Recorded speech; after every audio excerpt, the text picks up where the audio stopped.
Paris. There's a few people, we just landed this morning. So, congratulations.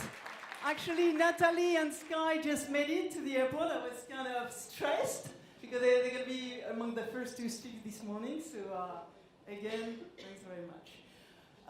For those who don't know yet China Connect, I launched this conference. My name is Laure. I launched this conference back in 2011.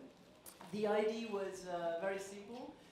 There was not that much actually to reach China on everything digital with European marketers. We're doing quite a lot over there.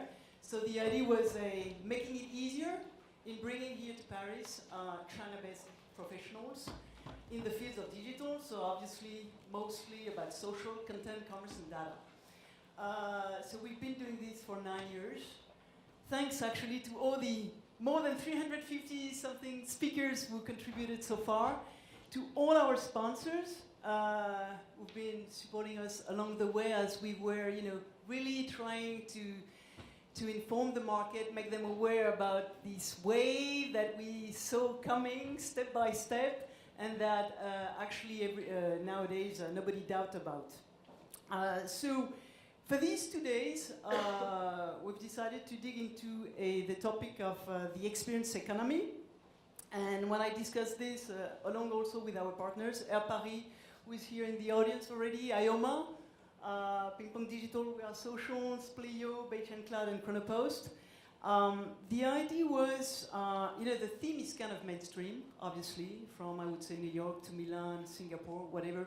Everybody is talking about experience, going beyond service and products to sell, and delivering experiences. The only thing is, experiences in China are quite different, and I think it's the scale and speed of things that are part of it, obviously, and more than that, it's all those tech behemoths, I would say, and consumer on the other side, the Gen Z and millennials, that are really offering conditions for people to really embrace opportunities in terms of how to leverage technology and get people hooked actually to some of them. So the idea of the theme was really, with this cloud here, you have some of the keywords, probably not all of them, trying to feed actually this notion of experience in China. And it can go from actually consumer behaviors to all those kind of things that platforms are offering, social networks in particular, and technology is allowing. So many of them obviously are familiar to you because you do actually leverage them and activate them. So it's more about how much of these things are actually offered within your product and services. And I just wanted to highlight as an introduction, because I will let the voice to all the speakers across those 2 days to precisely go further and dig into it. So for me, it was just giving a slight idea as an introduction. You probably heard actually of this platform, Pinduoduo. So as part of this experience, I think this lead player in the game, because it's hardly 2 years old, actually really embraced the idea of group buying, which is not new at all.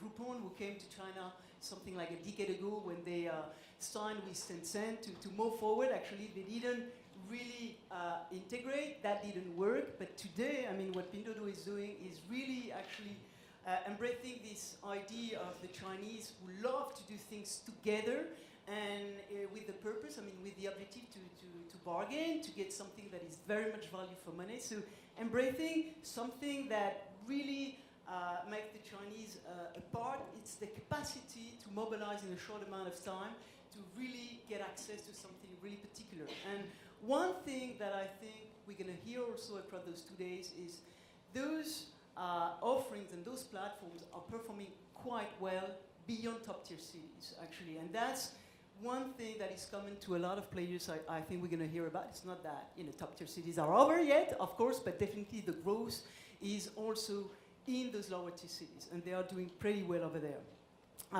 Another thing as well for in the beauty industry, not later than 2 weeks ago, I think, there was an Alibaba conference highlighting the fact that precisely the beauty cosmetics market was really offering a lot of growth in those small towns, where young people resides, and where the growth is way, above the average that is happening in top-tier cities. So this is really something that we can see across industry. This craze about short video apps, you know it because you do leverage those platforms in targeting to your audiences.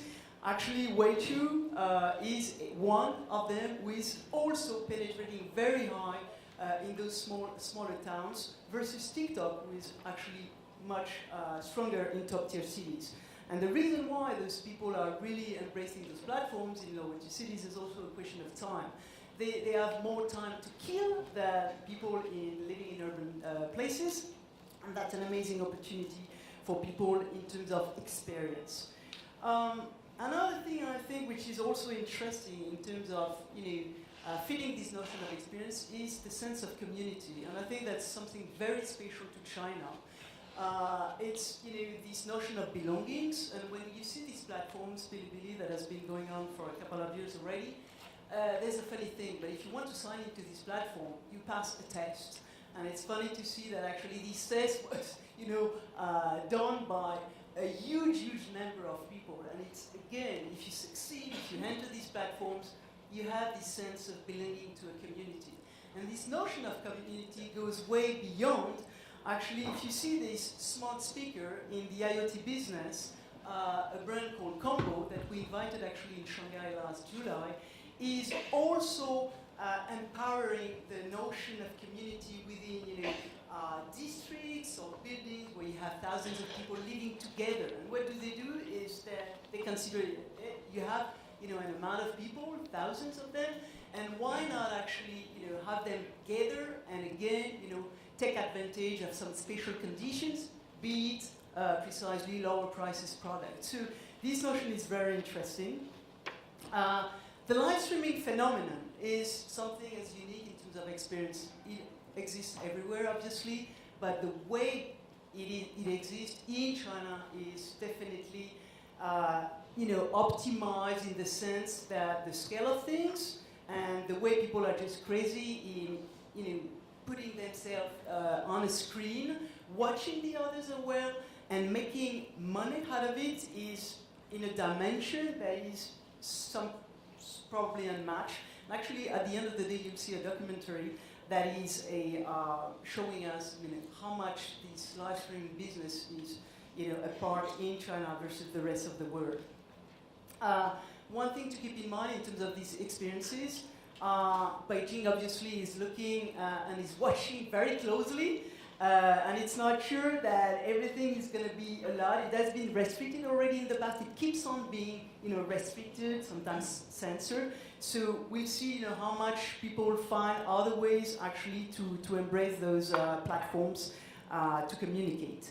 I will finish actually to something that is again going to be addressed today, but the love of play and playing in front of huge audiences has also been scaling in China. It's not a new phenomenon, but gaming as a whole and esports within gaming is huge. And we'll have speakers this afternoon that will really share with you, the opportunity for brands to really embrace gaming. And when you go to fashion weeks and catwalks, actually, there are famous today players in the game business that are women, actually, who are very much present into this game. And Alibaba and Tencent are really having a very strong roadmap in terms of pushing these businesses beyond the domestic market, but definitely internationally.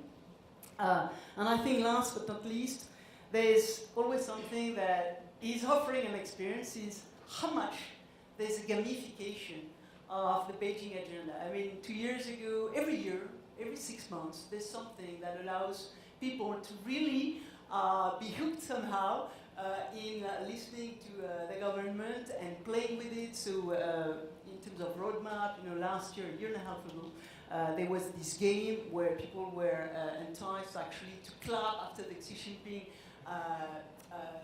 speech and clap into their hand, and the more they clapped into their hand, the more they were rewarded actually. but you can see anime as well, just to convey that kind of messages. And no later than 2 weeks ago, it was this Stolixy app, I don't know if you heard of it, that again offers people to follow what Beijing is developing.